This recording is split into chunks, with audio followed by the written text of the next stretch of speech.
departure from Northern Ireland, Yes. we loaded on a ship and crossed the waters to Wales, and we docked at Pembroke Docks. They're in Wales. It's near Swansea, a fairly large city.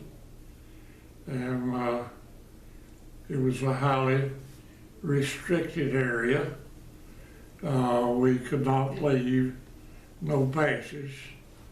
And each day we would do little exercises that they thought would be similar to what it would be when we hit the beaches of Normandy. They had never told us at that time where we were going. But while we were there, approximately 3 weeks before we loaded back on ship to head for the beach, General Omar Bradley made a visit to the platoon that I was in. Now, platoon, rifle platoon in World War II consisted of 39 men. And we were kind of down in a valley. Lieutenant was our platoon leader. And anyway, we looked up, and here came the staff car, and it had 3 stars on the bumper. And we all pretty well figured that that was going to be Omar Bradley, General Omar Bradley, Lieutenant General. And his chauffeur got out first, walked around to the back door, opened it, and out stepped General Bradley. And as he got closer to us, he told the lieutenant to give our men at ease and said, if you will, have them to form a semicircle around me. I said I want to make a little talk to them. And it was very heartwarming. I wished I had a copy of his talk, but there was one thing that kind of clung to my mind, a remark that he said, we would soon be in combat, and that, man, I have to be truthful with you. Some of you will not be going home. And anyway, it was such a warm feeling to have a man of his stature to come and speak to just a platoon of soldiers. General Bradley, he had a reputation as being the soldier's general, very well thought of. On D-Day, we were anchored right off of the coast of France, Normandy, France, and Omaha Beach, the U.S. Landing zone. And I wished I could give an estimate of how far back we were when our first troops started going in on their Higgins boats, and but we couldn't see a whole lot. We would occasionally see the burst of a shell, you know, going off. And things were, we were back far enough to where it was pretty quiet, other than our naval fire. And I know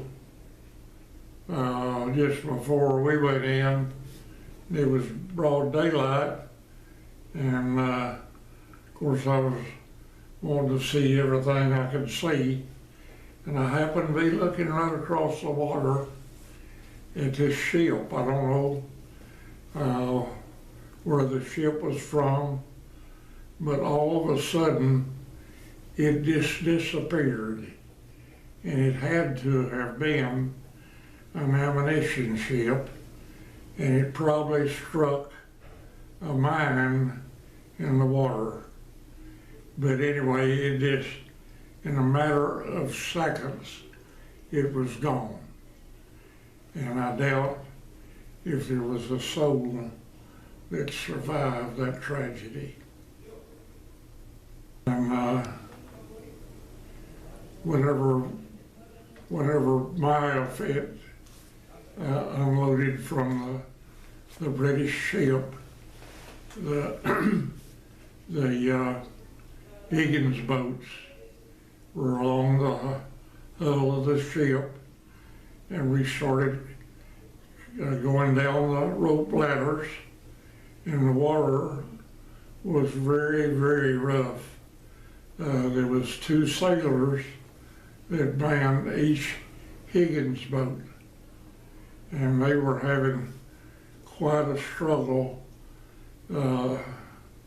keeping the Higgins boat into the hull of the ship where the first troops could board the Higgins boat. When we cast it away from the ship, the water, it was very frightening.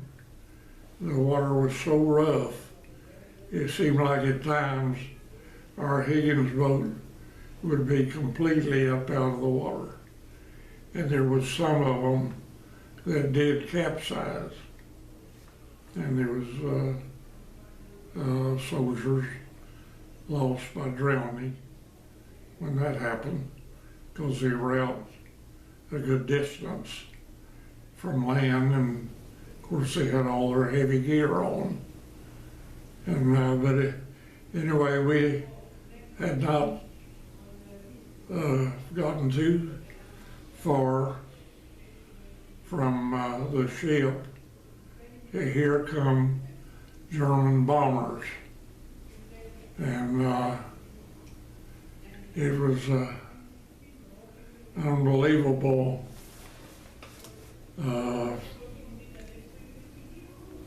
fireworks from our anti-aircraft guns, because there was some 6,000 ships in the English Channel, and they all had those type weapons, and the whole sky was just red, and how anything could have got through it was just unbelievable. But every once in a while, you would see what looked like a German plane coming down. That they did, some of them got hit. But we made our way to the beach, and there was still a lot of dead laying on the beach, and around the edge of the water in the sandy beach, there would be RGIs floating face down,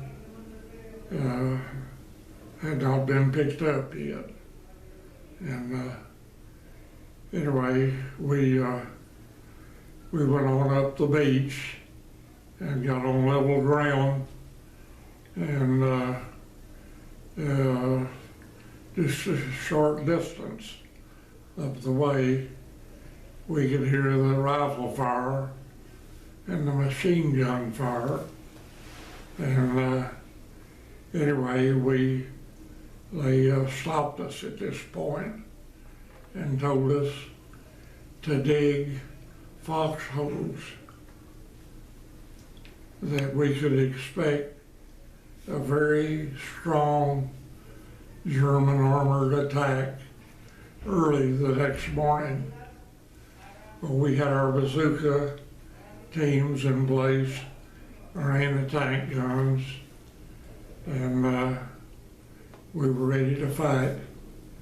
And daylight came, and no sign of any attack, which I guess was a relief to all of us. Some of them, I'm sure, had itchy fingers and was wanting to fight. But as daylight come, you could look out across the ground and see the ravages of war. The many dead Americans and German soldiers.